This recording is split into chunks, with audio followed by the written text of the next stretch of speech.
At the most ఏంటంటే ఫైనల్గా music అంటే ఏంటి టేస్ట్ అది అంతే.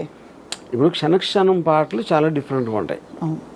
ఒక ఉదాహరణ చెప్తున్నా, లేకపోతే ఇంకో సినిమాకి ఏదో, లేకపోతే రోజాలో మణిరత్నం టేస్ట్ వేరే ఉంటుంది, నాది వేరే ఉంటుంది రంగీలాలో.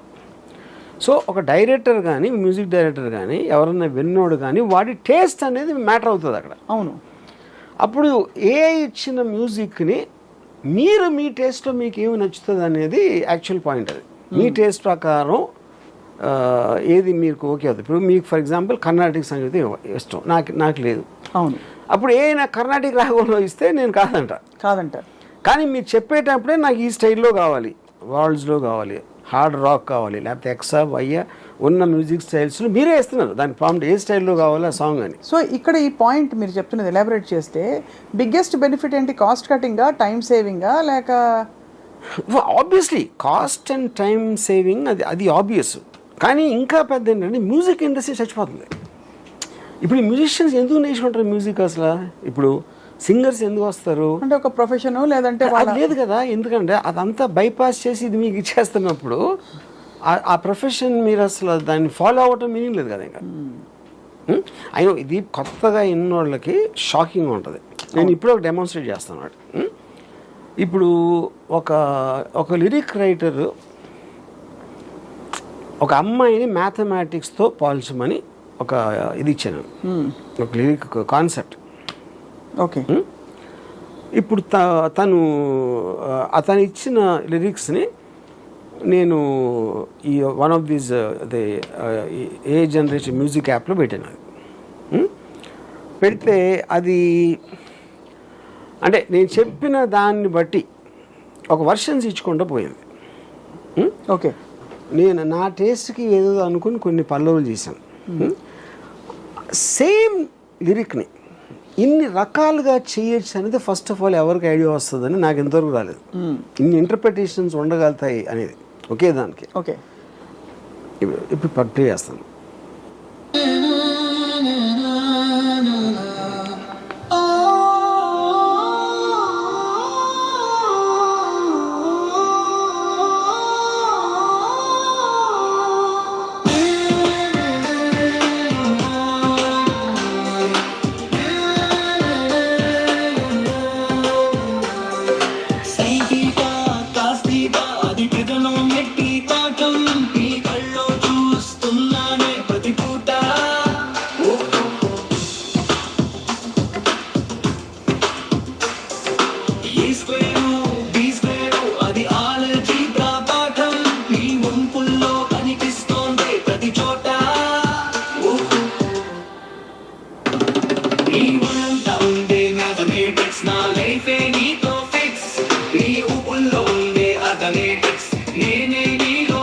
ఇదొకటి.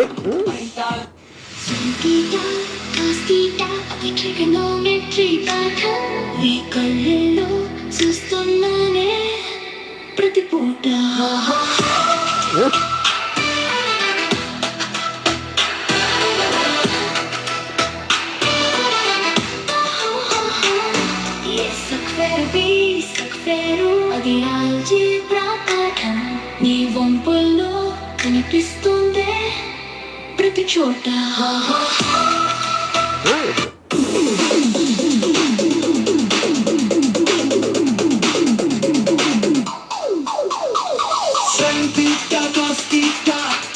అది ట్రిగనోమెట్రీ పాఠం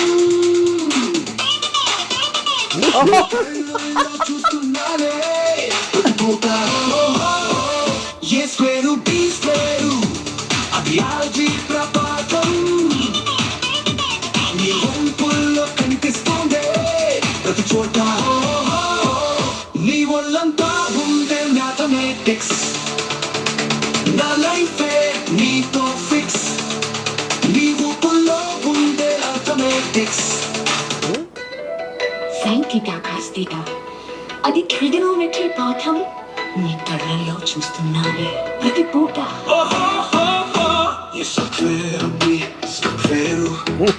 అది ఆల్జీబ్రా పాఠం. నీ ఊపుల్లో కనిపిస్తుంది ఒక లక్షణంగా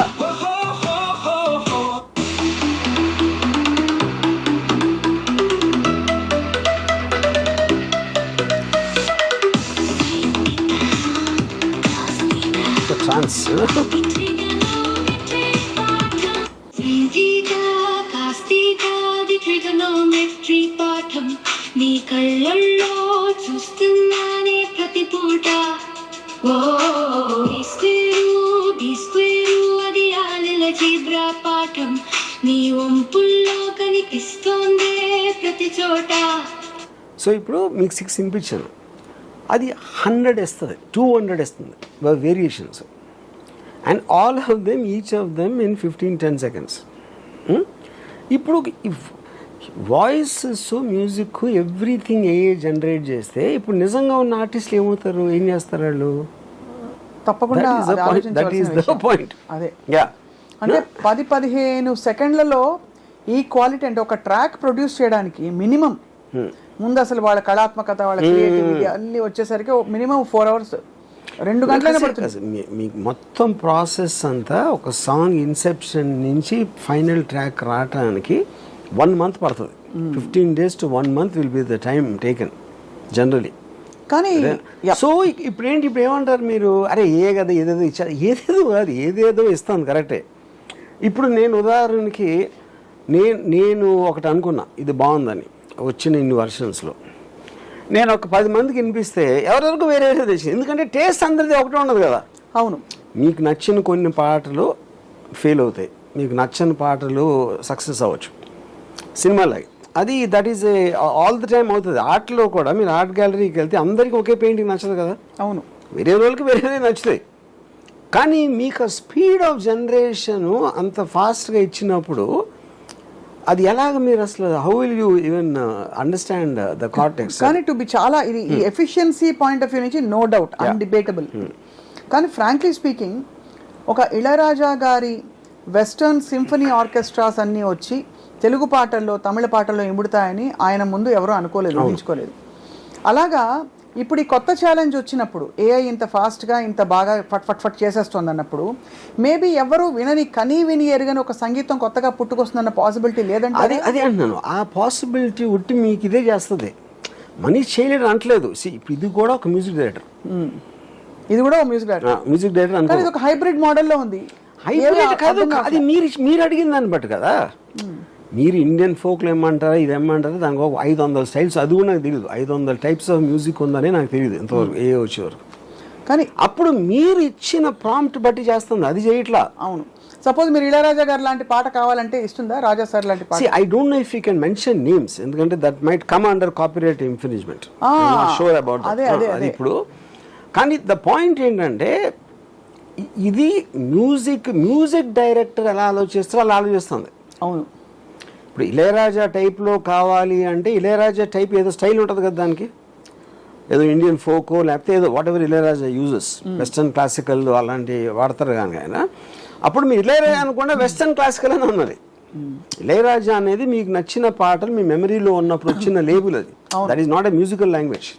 అవును, అంటే ఇళయరాజా గారు కూడా చాలా టైప్స్ చేశారు కదా, ఒకే సైడ్ టైప్లో ఏం చేయలేదు. బట్ ఒక థీమ్ కనిపిస్తుంది, ఒక ఫ్లేవర్ కనిపిస్తుంది మోస్ట్లీ. కానీ నేను అదే అంటున్నా, అది టేస్ట్.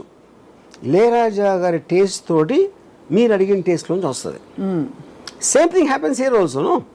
ఇప్పుడు దానికి టేస్ట్ లేదు. Artificial intelligence doesn't have a preferential music. అదేం చేస్తుంది, మీరు అడిగిన ప్రాంప్ట్కి మీకు ఓపిక ఉన్నన్ని వర్షన్లు 10 సెకండ్లు ఇచ్చేస్తూ ఉంటుంది. దీనికి మీ బుర్ర మరింత పదునుగా ఉండదు. ఇదే కాకుండా ఇంకోటి ఏంటంటే, ఇప్పుడు మీకు లిరిక్ ఇప్పుడు ఈ మన తెలుగులో కూడా చేస్తుంది అది. I'm not very well versed with that. ఇప్పుడు ఇంగ్లీష్లో నేను ఒక హుక్ లైన్ ఇచ్చాను అనుకోండి, జస్ట్ ఒక హుక్ లైన్ ఇచ్చి దీని మీద లిరిక్స్ రాయమంటే లిరిక్స్ రాస్తుంది. సాహిత్యము, సంగీతము, గానము, ఆ లిరిక్స్ ఇచ్చేసిన తర్వాత దాన్ని జనరేట్ అంటే మ్యూజిక్ వచ్చేస్తుంది.